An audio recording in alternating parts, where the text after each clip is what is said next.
강의 시작하겠습니다. 자, 여러분 재배 기술에 이제는 말 그대로 이제 비료, 농약, 멀칭 이런 것들을 어떻게 하는지 재배 관리 파트 들어갈게요. 여러분 이 파트는요, 그다음에 다음 강까지 뭐 그렇게 출제 빈도가 높지는 않아요. 그리고 나오는 형태들이 거의 정해져 있습니다. 우리 핵심적인 내용만 보면서 빠르게 넘어갈게요. 그런데 이런 파트를 여러분들께서 강의를 다시 들으시거나 교재를 다시 보시거나 하시면 안 돼요. 이번 강의 중간중간 스톱해 놓으시면서 핵심 내용만 따로 정리해 놓으시고 나중에 그것만 보셔도 충분히 이해가 가는 파트예요. 암기가 기본으로 돼야 되는 파트입니다. 그러니까 중간중간 정리하셔야 됩니다. 자, 비료와 비료를 주는 것 12. 비료, 읽어보시면 아시겠죠. 네, 토양이나 식물체에 뿌리는 영양물질의 총칭이다. 총칭이다. 여러분 이미 토양을 하시면서 우리 무기성분, 그다음에 유기물 다 배우셨죠. 그게 결국 비료잖아요. 그렇죠? 무기물, 유기물 어떤 형태로 존재하느냐지 결국 비료였고, 그다음에 유기물은 미생물에 의해서 분해가 되면서 무기성분으로 바뀌어야 한다. 결국 무기성분으로 양분이 작물의 뿌리가 양수분을 흡수하는구나. 우리 결국 비료 배운 거예요. 자, 비료의 필요성 볼게요. 작물을 재배하고 수확이 끝나면 무기성분이 작물이 다 흡수해서 유실되겠죠. 네, 그러면 또 추가를 해줘야 되겠죠. 네, 추가를 해야 한다. 그래야지 토양의 생산력을 증진할 수 있다. 이거는 당연한 얘기고요. 그런데 이런 것도 한번 생각해 보자고요. 이런 비료 성분, 유기물이든 무기물이든 비료 성분을 주면 토양의 물리적 화학성 또는 물리성 화학성 등이 개선된대요. 우리 여러 가지 배웠었어요. 특히 석회 같은 거, 석회 비료하면 토양 개량제. 그렇죠? 네. 그다음에 유용한 미생물들을 증진시킨다? 예를 들어 유기물을 많이 시비를 했어요. 네. 그러면 그걸 분해하기 위해서 미생물의 활동이 촉진되겠죠? 아니면 이렇게 토양을 개량했어요. 토양이 입단이 형성됐어요. 그러면 보수성, 그다음에 통기성, 투수성 다 증진되니까 미생물이 살기 좋아지겠죠? 다 연관이 돼 있는 말이죠. 토양 중에 식물에 이용될 수 없는 형태로 있는 양분을 이용이 가능한 형태로 변환시킨다. 이거를 다른 말로 양분 유효도의 증가, 시험 보기에서 또는 비료의 효과의 증진, 이런 식으로 표현됩니다. 네. 그다음에 유독성 물질, 오염물질을 한번 완충시켜 주기도 한다. 저감하기도 한다.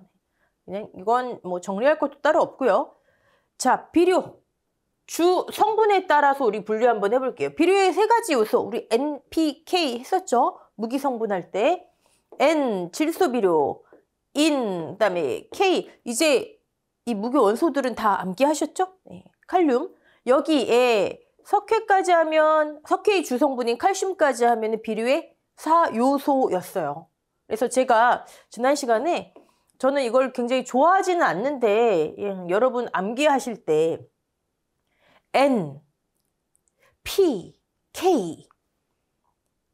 사실 이 비료들은 식물의 어느 한 부위에만, 예를 들어 여기처럼 P는 열매, 과실에만 이런 건 아니죠. K는 뿌리에만 이런 거 아니에요. 그렇게 딱 매칭 너무 일반화시켜서 하시는 건 문제가 있지만 그래도 살짝 도움은 될 것 같아요. 일단 K, 뿌리에 많이 도움이 되고요. 그다음에 P, 잎과 그다음에 열매 쪽에 많이 도움이 되고요. N, 질소는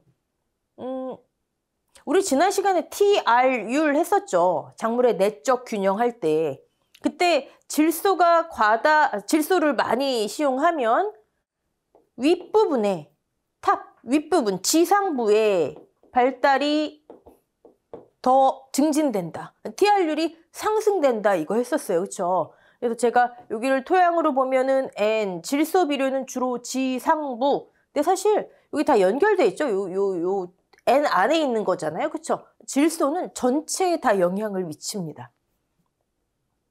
너무 이거를 이제 일반화 시키실 필요는 없지만 최악의 경우에 생각 안 나시면 사실 다 좋아요. 다. 어느 파트든 다 식물 파트 다 영향을 미칩니다. 저 질소질 비료 먼저 볼게요. 질소를 주 성분으로 한다. 질소면 우리 기억나셔야 되는 건 단백질의 구성 원소이다. 꼭 필요하다. 그렇죠? 그래서 뭐 질소 고정작용부터 해서 질소와 관련된 거 굉장히 많이 배웠어요. 식물의 뿌리, 잎, 줄기 다 영향을 미친다. 생육을 촉진한다. 형태는 무기태와 유기태로 나뉜다. 근데 여러분 모든 비료는요. 아까 제가 서두에 말씀드렸듯이 무기 형태와 그다음에 유기 형태로 존재를 해요. 모든 질소만 이러는 게 아니고 칼륨도, 인도 다 이렇게 존재를 합니다. 유기물이 아까 이렇게 분해돼서 무기물이 돼야, 무기 성분이 돼야 존재 가치가 있다. 네. 자, 무기태 질소 우리 많이 들었던 거 나오죠? 제가 이 정도는 암기하시길 바랍니다. 기억나시죠? 질산태와 그다음에 암모늄태로 존재한다. 그러면 여러분 또 질소 고정작용, 질산화작용, 탈질작용 막 생각나셔야죠. 그다음에 유기태 질소, 유기물이 뭐였죠? 무기, 유기를 제가 그냥 간단하게 생명에서 비롯된 것, 아닌 것, 뭐 탄소 성분이 있는 것, 아닌 것, 그쵸? 유기, 동식물 잔재로부터 비롯된 그쪽에서 구할 수 있는 질소, 동식물의 잔재 이런 것들이 있다. 그러면 이 질소가 왜 중요하다고요? 질소가 단백질 구성 원소이기 때문에 결국 식물은 질소를 양분을 흡수해서 단백질을 합성해야 돼. 물론 다른 영양도 다 미치지만 우리는 딱 그게 제일 중요한 거예요. 우리 필수 16원소에서 질소가 어떤 역할을 하는지 거기 표에 잘 정리되어 있으니까 한번 보시되 질소 하면 단백질입니다. 자, 먼저 무기태 질소 중에 질산태 볼게요. 질산태. 밭작물의 효과가 크다. 여러분 이걸 지금 암기하시려면 안 되죠. 왜요? 왜 그렇죠? 우리 논토양, 밭토양 할 때 다 배웠어요. 논토양은 항상 무슨 상태? 물이 차 있는 담수 상태. 그래서 위층에는 그래도 대기하고 접촉이 이루어지는 산화층이고, 산화층. 더 밑으로 내려가면 산소가 없는 환원층이다. 기억나시죠? 네. 지금 여기서 떠오르셔야 되는 거? 산화층에서는 암모니아 태가 질산으로 바뀌고, 근데 얘는 토양은 같은 마이너스, 토양은 마이너스의 성격을 갖고 있는데 마이너스 안 좋아하더라. 얘는 토양이 잘 붙어있지 않더라. 자꾸 가라앉는다. 질산화 작용, 산화층. 네. 그리고 환원층에서는 환원층 산소가 없는 층이죠. 여기서는 혐기적인 호흡을 하는 세균들이 있다. 이 세균들이 얘네를 물론 우린 대표적으로 얘만 하지만 다른 뭐 철화합물, 망간화합물 이런 거에서 이 O, 산소랑 비슷한 것을 기체 상태의 산소는 아니지만 자꾸 떼먹더라. 얘는 결국 대기 중으로 날아가더라. 탈질작용. 이거 다 했었어요. 그럼 지금 질산태 질소는 밭작물의 밭에서 효과가 크다. 논에서는 지금 자꾸 날아가 버리잖아요. 그렇죠?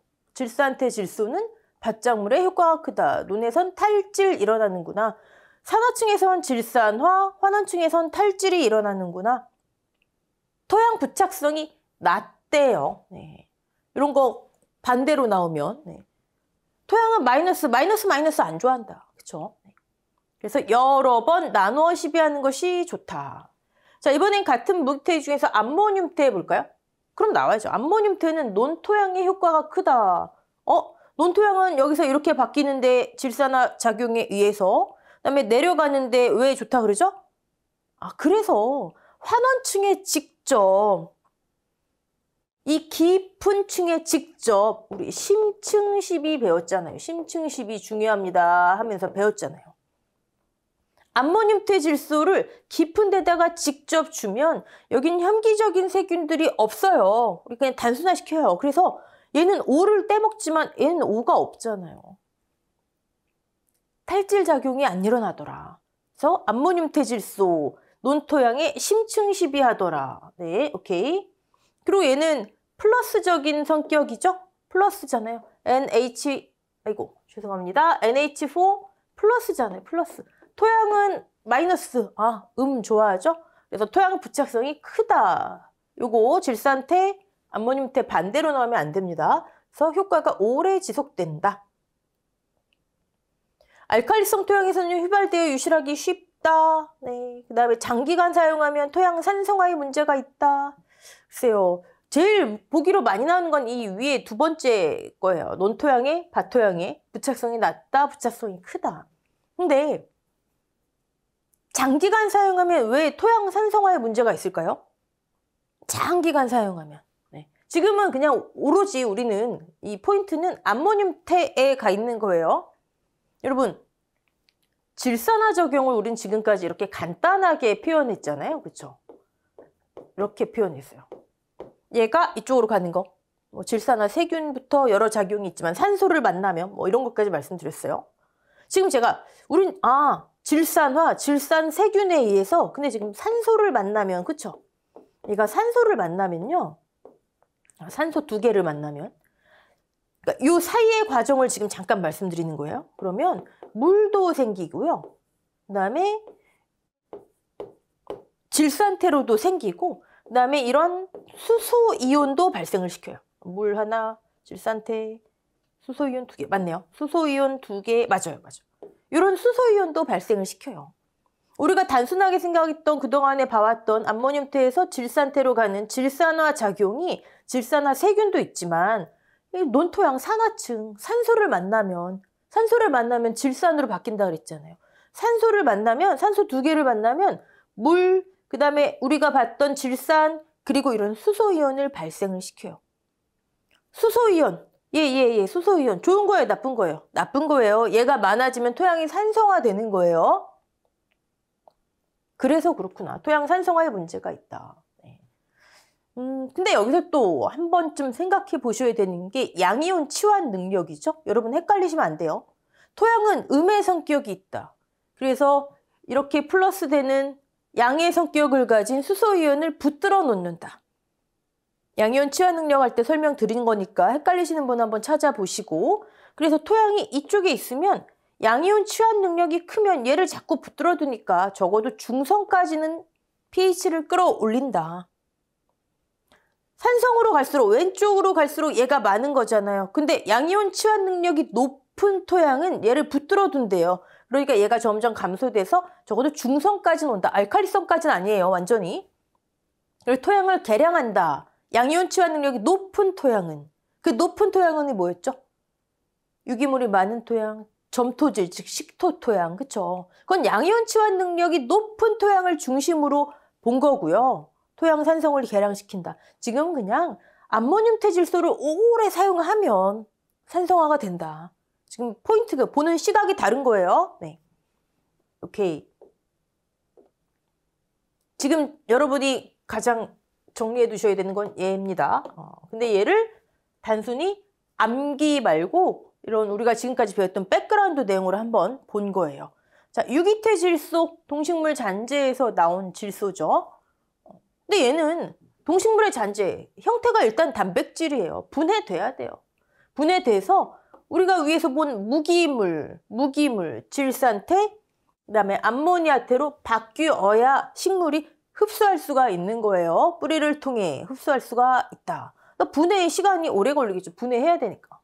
그래서 효과가 오래 지속된다. 질산태 질소가 그래도 제일 출제 확률이 높겠죠. 자, 인산질 비료, 인산은 뭐고 인은 뭐예요?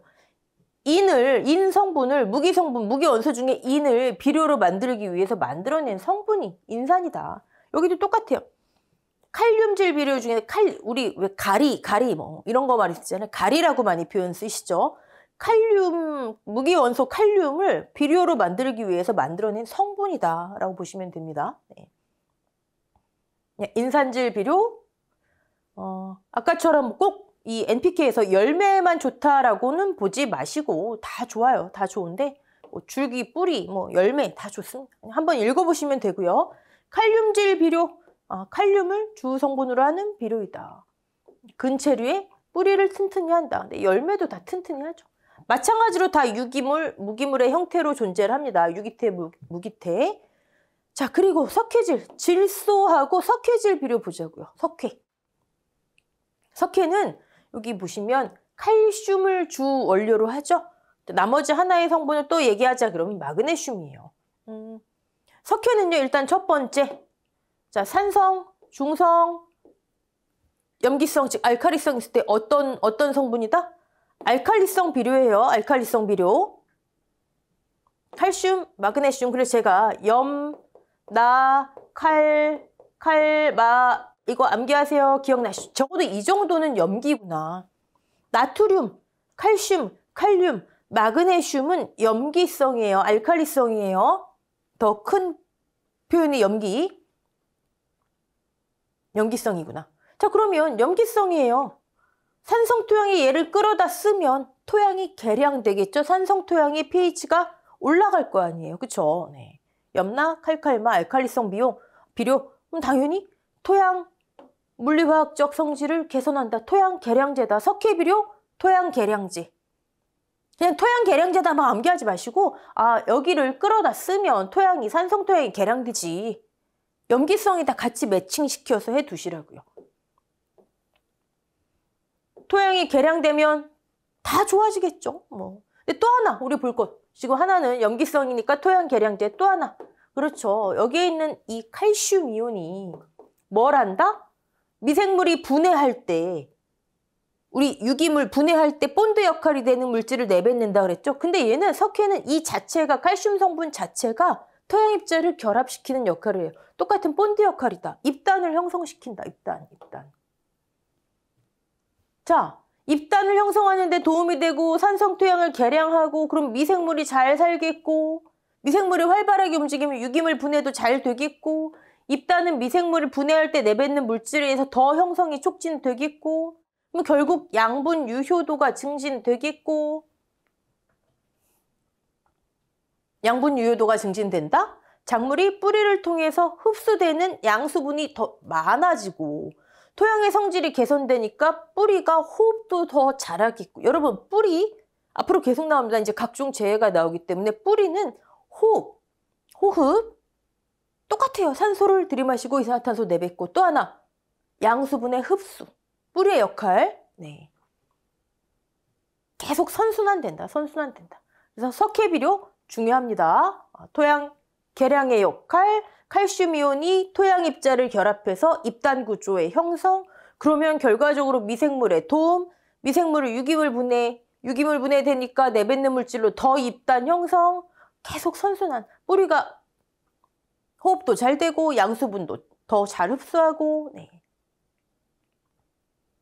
뿌리가 튼튼해지면 뭐 결국 뿌리에서 양수분 흡수 잘하면 식물체 조직이 강화되고 병충해에 대한 저항력이 증가되는 거겠죠. 이건 암기가 아니죠. 가장 중요한 건 1번, 2번이고 그거에 대한 내용을 여러분이 키워드로 정리해 두셔야 합니다. 작물에 대한 양분의 공급력을 높인다. 당연하고요. 그다음에 또 하나 있었잖아요. 같은 알칼리성 물질이에요. 염, 나, 칼, 마. 근데 간척지 토양에는 나트륨이 많아요. 나트륨 이온이 많아요. 산성, 칼슘도 나트륨. 염기성, 알칼리성. 나트륨도 즉 간척지 토양에 많은 나트륨도 똑같은 염기성. 근데 왜 염기성 토양을 개량한다고요? 칼슘이 얘를 내보낸다 그랬잖아요. 밀어내는 역할을 한다. 그래서 같은 염기성 토양이라도 간척지 또는 염해지 토양에서 칼슘이 주 성분인 석회를 시용하면 개량된다. 토양 개량의 역할을 한다. 토양 개량 그럼 두 가지 나왔어요. 석회 비료는 하나는 산성 토양에 시용하면 또 하나는 같은 염기성 토양이지만 얘를 밀어내서 염락칼칼마는 암기하셔야 되겠죠. 그리고 칼슘 우리 무기 성분할 때 칼슘 세포막 중간막의 구성 성분이다. 막이 튼튼해진대요. 쭉 보시고요. 여기 보시면 또 칼슘의 석회 비료의 주 특징 중에 하나가 직접적으로 작물에 흡수되지 않아요. 얘는 지금까지 보면 토양 개량의 역할, 또 입단 구조 형성의 역할 이런 것만 있지 뭐를 튼튼하게 한다가 없잖아요. 그쵸? 그러니까 얘를 간접 비료라고 해요. 다른 비료들이 이렇게 잎단을 형성하고 토양을 개량하고 이런 구조를 만들어서 다른 비료들이 질소, 칼리, 고토는 마그네슘을 주로 고토라고 합니다. 이런 다른 비료들의 흡수가 잘 이루어지게 하는 거예요. 직접 비료가 아니에요. 간접 비료라고 부르는구나. 자, 석회 이 정도로 보고 넘어갈게요. 네. 자, 미량 요소, 우리 필수 원소 중에서 필수 16원소가 있었죠. 그 중에 다량이 있었고 미량이 있었어요. 미량 이런 것들이 있습니다. 이 미량 요소 비료는요, NPK하고 뭐 칼슘까지 한다면 이런 비료들은 식물에 치명적인 영향을 미치죠. 이런 성분의 부족이나 과잉은. 근데 이런 미량 요소는 그런 치명적인, 즉 생육 자체가 아니라 그러니까 뭐 착색이 안 좋아진다든가 못생겨진다든가 당도가 떨어진다든가 하지만 상품성으로서 굉장히 치명적이겠죠. 그것도 생육이 아니라 그런 상품성에 많은 영향을 미친다. 그다음에 유기질 비료, 동식물에서 추출된 유기질 비료가 있구나. 한번 읽어오시면 됩니다. 이거는 자, 비료의 분류. 요 자체는 사실 뭐 요 자체가 시험에 나온다기보다는 알고 있어야 앞으로 편해지죠. 밑거름, 기비 어떤 거로 나와도 파종이나 이식 전에 미리 뿌려두는 거. 얘는요, 영년생이 뭐였죠? 다년생보다 더 오래 사는 작물이었죠. 이런 작물은 밑거름이 많이 필요합니다. 영년생 작물. 그다음에 웃거름 또는 추가적으로 준다 해서 추비 또는 다른 말로 하면은 밑거름이에요. 밑거름. 같은 말이에요, 다. 같은 말로. 작물의 생육 도중에, 즉 파종 이식 이후에 사용하는 비료다. 용어를 좀 이렇게 알아놓으시면 되고요. 밑거름, 기비, 웃거름, 그다음에 죄송합니다. 밑거름이 아니죠. 죄송합니다. 밑거름이 아니고 덧거름이죠. 덧거름. 밑거름, 기비, 웃거름, 추비, 덧거름이 같은 말이에요. 웃거름, 추비, 덧거름. 용어만 봐두시고요. 그다음에 지금부터는 그냥 한번 읽어보시면 되는 내용이에요. 지금은 우리 아까까지는 어떤 비료는 어떤 역할을 하고 사실 이게 중요하고요. 이번에 원료에 따라서 한번 봤는데 한번 읽어보시면 되는 내용이고 여기 자, 비료 효과에 따른 분류 한번 볼게요. 효과. 이것도 용어만 한번. 근데 어렵지 않죠? 속효성. 효과가 빠르게 나타나는 비료. 그다음에 지효성 또는 완효성. 효과가 조금씩 오래 나타나는 비료. 그래서 아까 밑거름 있죠? 기비. 얘는 고체 형태의 이런 지효성 비료. 완효. 한번 뿌려두면 효과가 오래 가야 되니까 이런 거를 많이 해둡니다. 밑거름, 영년생 작물, 그 다음에 완효성, 즉 지효성 비료를 많이 쓰는구나. 넘어가고요. 자, 이 밑에도요. 아까는 어떤 비료는 어떤 역할을 하는구나. 근데 이거는 이제 이 성분 자체에 좀 초점을 맞춘 거예요. 여기도 한번 읽어보시면 됩니다. 여기는 뭐 사실 우리 손해평가사 쪽에는 시험 내용에 해당하지 않습니다. 내려면 내겠지만 우리는 재배이기 때문에 이게 어떤 역할을 한다. 재배에 있어서 아까 처음에 했던 내용이고요. 이렇게 성분 자체에 대해서는 그렇습니다. 자, 최소율의 법칙 볼게요. 12의 법칙 중에 12의 법칙, 최소율의 법칙. 이거 우리 어디서 했어요. 이 밑에 나오는 수량 점감의 법칙도 어디서 했습니다. 우리 재배학 거의 처음 시간 했었어요. 처음 시간. 최소율의 법칙이 뭐였죠? 수확량에서 작물 수량 삼각형 기억나시죠? 이 중에 이게 골고루 발달해야 되지 어떤 하나가 부족하면 그 하나, 제한인자, 부족한 인자 하나가 마지막에 최종 수확량을 결정하는구나. 이 위가 아무리 커도 밑에가 좁으면 수확량이 결정되는구나. 이게 최소율의 법칙이었어요. 근데 이게 수확량에만 적용되는 게 아니고 우리 지금 비료 하잖아요. 비료에 있어서도 시비에 있어서도 적용이 된다. 볼까요? 가장 부족한 원소 또는 양분에 의해서 생장이나 수확량이 지배된대요. 수확량만 생각했는데 비료 원소 어떤 성분이 제일 부족하냐에 따라서도 결정이 여기 쓰이는구나. 또 하나, 환경 요인에도 쓰여요. 환경 요인. 무기양분, 지금까지 보면 비료겠죠. 그 다음에 물, 공기, 햇빛, 온도 등등 환경 요인도 가장 부족한 제한인자, 가장 부족한 거, 거기에 따라서 결정되는구나. 작물은. 즉, 지금 이 최소율의 법칙은 수확량이든 비료든 환경 요인이든 결국 가장 부족한 제한인자에 의해서 지배가 된다. 이 법칙이 최소율의 법칙이고요. 근데 비료나 환경 요인도요. 결국 수확량이 얼만큼 많아지냐 적어지냐 이걸 관여하는 거잖아요. 그러니까 최종적으로는 수확량의 결정 요인, 수확량의 결정 요인. 비료, 환경 요인도 최소인자가 지배한다. 그것만 보시면 됩니다. 자, 수량 점감의 법칙 또는 보수 점감의 법칙. 이걸 우린 재배학 처음에 한계 생산 또는 수확 체감의 법칙에서 봤어요. 기억나세요?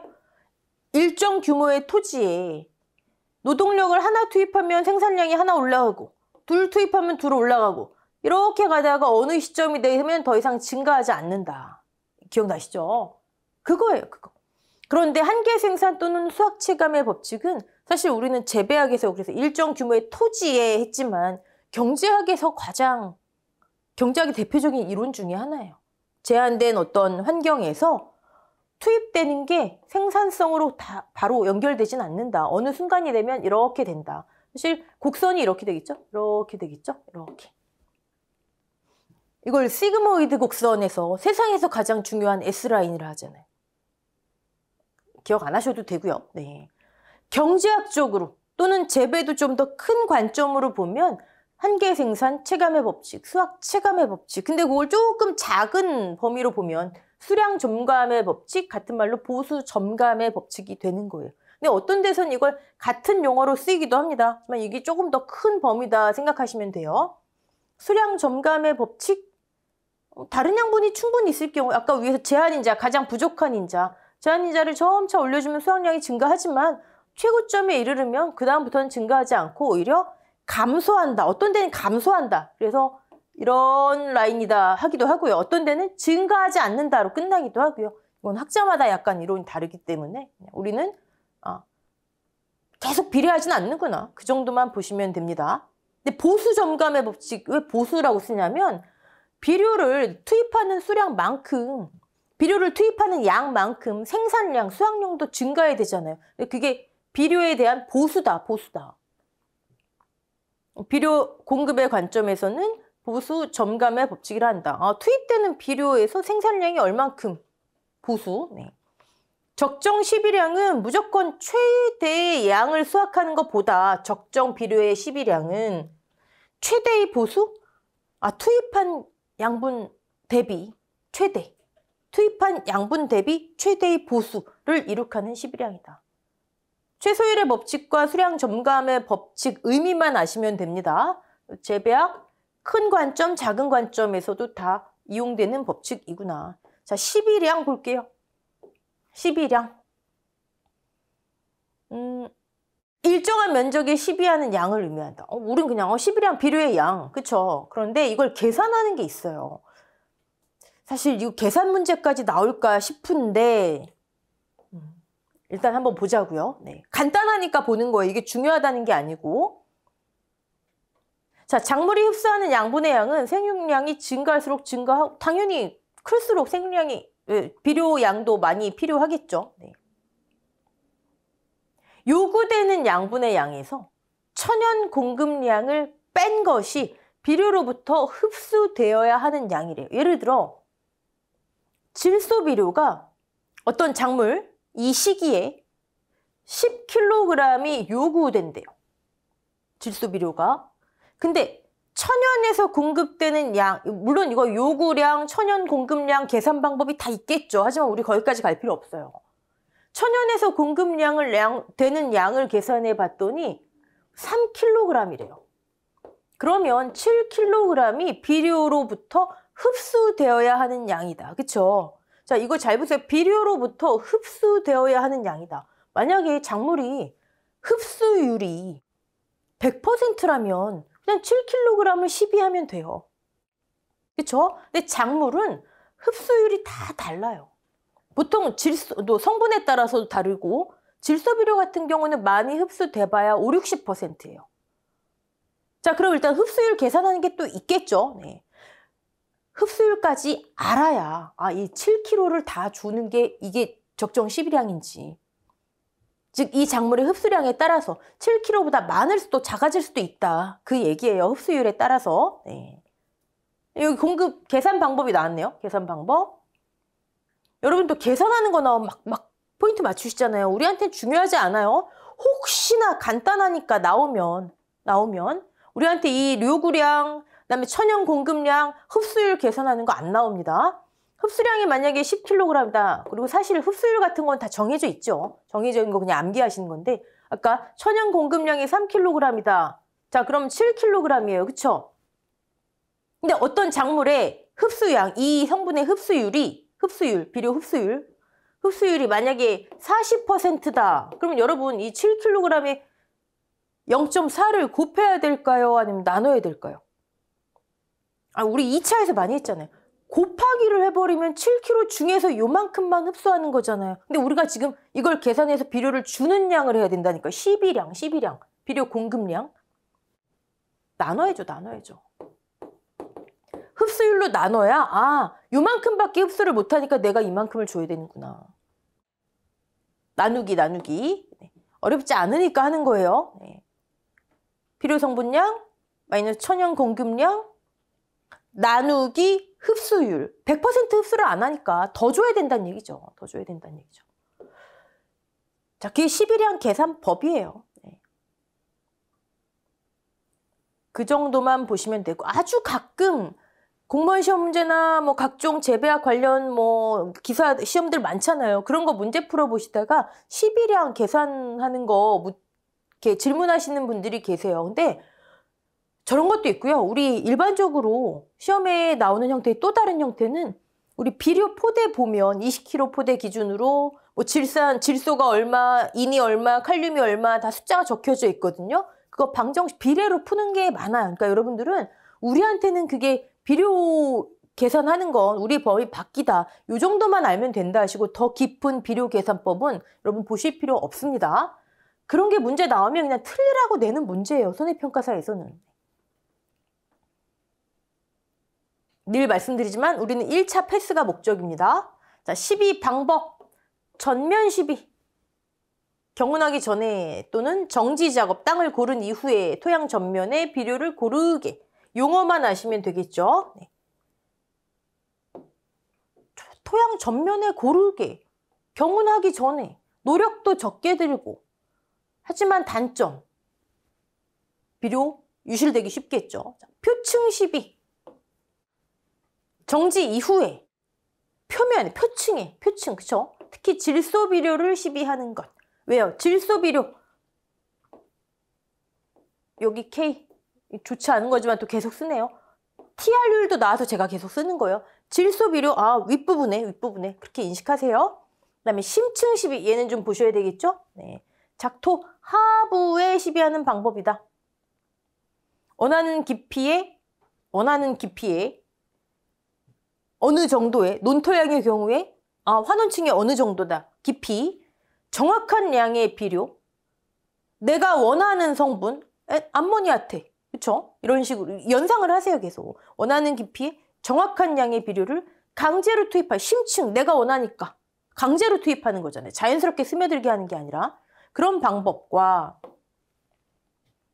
완효성 비용 시료에서와 같이 완효성, 지효성 천천히 효과가 발휘되는 거 그런 것과 같이 정확한 위치와 깊이에 고체형 비료를 놓는 방법과 두 가지로 나뉜다. 네. 어쨌든 원하는 깊이, 정확한 위치, 정확한 양, 인위적으로 네. 주로 벼농사에서 나오네요. 주로 벼농사에서 질소비료, 암모니아테 질소비료 심층에 시비하는 방법이다. 그게 여기 나오죠. 계속 나온 암모니아테 탈질 현상을 방지할 수 있다. 자, 전층 시비, 심층 시비와 같이 알아놓으세요. 심층 시비의 실제 방법이다. 그러면 원하는 깊이에 인위적으로 양을 정확하게 어떻게? 전층 시비 방법으로 한대요. 논 전면에 다 뿌려서 토양을 다 갈고 엎고 해서 작토 환원층에 섞이도록 하는 방법이래요. 용어를 일단 알아두시면 됩니다. 전층, 표층 구분하시고 심층 구분하시고 또 전면 시비 또 구분하시고 다른 거니까. 네. 그다음에 골 시비, 측조 시비 읽어보시고요. 자, 주입 시비 얘는 한번 보셔야 됩니다. 주입 시비는 밑에 나오는 옆면 시비하고 구분하셔야 돼요. 주입 시비, 다른 말로 관주 시비. 자, 용액 상태예요. 용액 상태. 비료를 물에 녹여서 관으로 주입하는 거예요. 관을 통해서 토양에 주입하는 겁니다. 주입 시비는 용액 상태의 비료를 관을 통해서 토양에 주입하는 거예요. 토양 어디? 특별히 뿌리 주위, 근권부. 용액 상태 비료를 뿌리 주위에 직접 공급하려 하는 거예요. 타겟이 있는 거예요. 타겟이. 용액 상태. 여러분 고체나 뭐 아니면은 고체 비료하고 우리 액상 비료, 지금 용액 상태 비료 어떤 게 더 효과가 빠를까요? 당연히 용액 상태가 빠르겠죠. 대부분 용액 상태를 쓸 때는 효과를 빨리 보려 할 때, 즉 속효성, 고체는 그렇죠, 완효성, 지효성. 네. 그러니까 효과를, 비료의 이용 효율을 바로 보기 위해서 시설 재배에서 많이 사용한다. 네. 타겟을 삼는다? 바로. 옆면 시비가 나오기 때문에 그래요. 자, 옆면 시비 똑같아요. 용액 상태의 비료를 쓰는데 이건 토양이 아닙니다. 관을 통해 토양에 주입하는 게 아니라 식물의 잎에 직접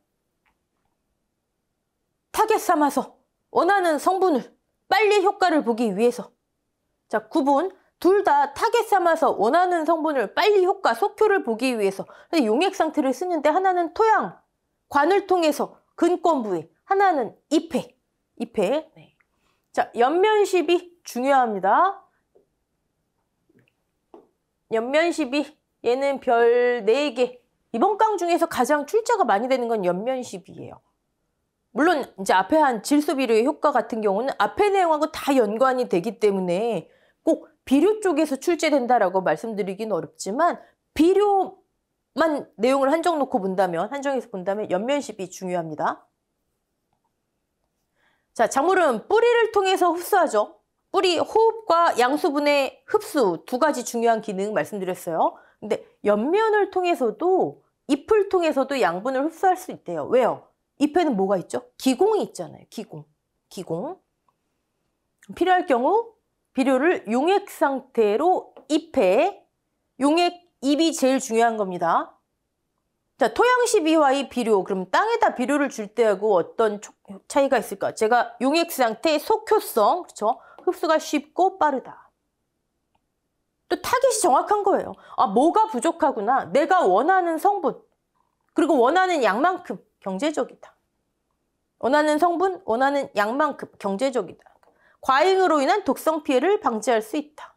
잎에서 그대로 흡수돼서 효과가 크다. 용액 상태는 항상 그거예요. 항상.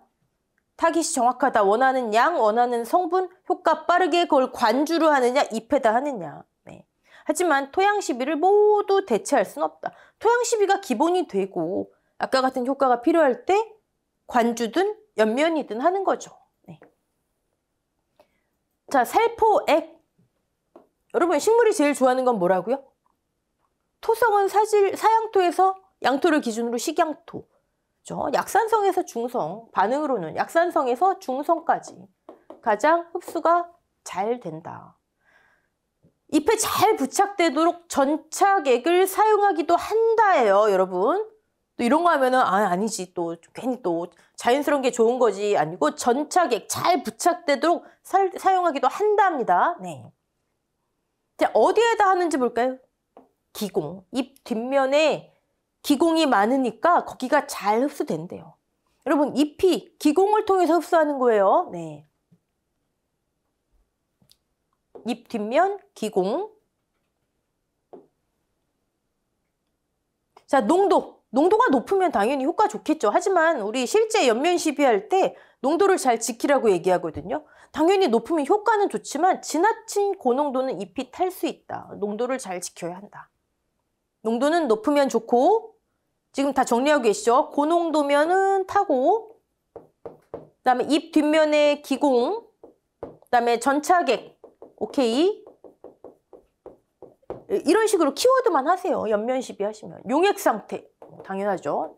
그다음에 언제 시비하는 게 좋나 봤더니 여러분 여기다가 제가 정오표로 수정해 놨는데 늦은 오후라고 쓰세요. 늦은. 또 그냥 오후라고 하면 또 오해하실 것 같아요. 일단 포인트는 온도가 높지 않을 때예요. 하루 중에 온도가 높지 않을 때. 조금 더 전문적인 자료들을 찾아보면요. 새벽 3시에서 아침 8시 사이. 그 다음에 오후 5시 이후. 이때가 좋대요. 하지만 동시에 기공을 통해서니까 호흡작용이 어느 정도 활발해야 돼요. 그럼 너무 늦은 시간에는 호흡이 잘 안 이루어질 거 아니에요. 그래서 늦은 오후가 가장 좋다. 그러면 여러분 문제에 어떤 식으로 나올지 몰라. 그냥 고온이 아닐 때, 온도가 높지 않을 때, 하루 중에 온도가 높지 않을 때, 그다음에 호흡작용이 왕성할 때. 어떤 자료 보면 이른 아침, 늦은 오후. 얘까지 생각하면 늦은 오후가 조금 더 맞겠죠. 그다음에 노엽보다 성엽. 늙은 조직보다 어느 정도 자란 조직 이렇게 나올 수도 있고요. 성엽이 효과가 좋다. 어떤 걸 사용하나 봤더니 각종 미량 원소와 질소질 비료를 이용한다. 연면 시비가 필요한 경우, 급한 경우죠. 뭐 타겟이 있다 그랬잖아요. 내가 원하는 성분, 내가 원하는 양. 급한 경우. 우리 나중에 각종 제할 때 연면 시비 종종 나옵니다. 네. 뿌리 흡수력이 저하됐대요. 뿌리로부터 양분이 안 돼요. 그럼 잎을 통해서 해야죠. 뭐. 토양 시비 어려운 경우. 이식 후 활착이 부진한 뿌리가 잘 안 된다는 얘기죠. 뭐. 그다음에 병충해 같은 게 당한 경우, 침수 피해 이런 거 있을 경우, 그다음에 질소 부족, 미량 원소 부족의 경우, 급할 때 더하기, 즉 재해 후 급할 때 더하기 인식을 뿌리에 문제가 있을 때, 뿌리 문제, 활착이 안 될 때, 흡수력이 저하될 때. 이걸 다 언제 암기하세요? 그 다음에 연면 시비 효과. 빠른 효과죠. 빠른 회복. 토양 시비 효과 없을 때 품질의 향상, 비료분 유실, 이건 유실이 없죠.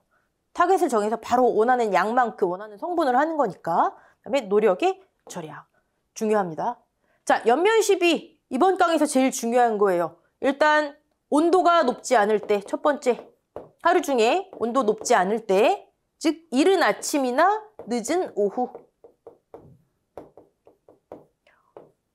또 호흡이 어느 정도 돼야 돼요. 고온이면 호흡작용이 너무 지나치거나 아니면 저온 경우에는 밤에는 호흡이 잘 안 이루어지잖아요. 호흡이 어느 정도 될 때, 왕성할 때. 그다음에 세 번째, 날씨로 보면요. 온도가 높지 않을 때를 다른 데서는 구름이 많고 바람이 약하고 바람이 약하고 흐린 날 이런 때가 효과가 좋대요. 그다음에 전차객 쓰고요. 전차객 사용하기도 한다. 허용되는 거예요. 오케이고. 당연히 용액 상태로 연면 시비하는 거고요. 네. 그다음에 네 번째 효과 언제 한다? 뿌리에 문제가 있을 때. 그다음에 급할 때. 재해 후 이후 급할 때. 나머지는 가만히 생각해 보시면 됩니다. 관주 시비와 헷갈리지 마시고요. 네. 이번 강은 연면 시비 여기까지 하고요. 연면 시비. 이 시비의 시기 뭐 이런 건 한번 그냥 읽어보시면 됩니다. 그다음에 질소, 인, 요 성분은 우리 무기 성분 할 때 했던 거니까. 여기까지 한번 볼까요? 시비할 때 주의점. 뭐 중요하다기보다는 어느 시험인지 손해평가사 시험은 아닌 것 같은데 어느 시험에선가 제가 출제된 걸 한번 봤어요. 뭐냐면 여러분 좀 상식적인 내용이긴 한데 이거 한번 보세요. 생육기간이 길대요. 그러면 한 번에 많이 줘야 돼요, 밑거름을? 아니면 덧거름, 추비를 많이 줘야 돼요? 당연히 덧거름 양과 횟수를 늘려야 되겠죠. 그쵸? 시비량이 많대요. 아니 생육은 계속 일어날 텐데 한 번에 주고 말아요? 덧거름 많이 줘야 되겠죠. 양과 횟수를 늘려야 되겠죠. 생육기간이 길다. 얘를 어떻게 표현했냐면 조식 재배할 때 우리 조식 배웠잖아요. 일찍 심고 정상 수확 생육기간이 길어지잖아요. 조식 재배. 조식 재배할 때. 조식 재배 생육기간이 길 때, 시비량이 많을 때 밑거름이 아니라 웃거름, 즉 추비, 덧거름의 양과 횟수를 늘리는구나. 이게 문제에 나왔었어요. 그리고 속효성 질소 비료, 이것도 한번 읽어보세요. 생육기간이 극히 짧은 거 제외하고는 질소는 항상 많이 주면 웃자람, 도장 현상 때문에 봐가면서 적당히 주는 거예요. 적당히. 그다음에 사질토나 누수답, 비료, 유실, 이건 사질토의 특징이 뭐였어요? 토성, 양소분에 유실이 많다 했잖아요. 누수답도 마찬가지고. 그럴 때는 한 번에 줘봤자 다 유실되니까 덧거름 양과 횟수를 늘린다. 자, 덧거름, 즉 추비의 양과 횟수를 늘리는 경우 생육기간이 길다. 다른 표현으로 조식 재배할 때, 그다음에 시비량이 많다. 사질토, 누수답 이런 경우. 상식적이니까 한 번쯤 생각해보면 끝나는 문제죠. 이번 강은 여기까지 볼게요. 여기까지 보고 다음 시간에 이제 농약부터 병해충 방제 뭐 이렇게 이어지는 내용 보도록 하겠습니다. 자, 수고하셨습니다.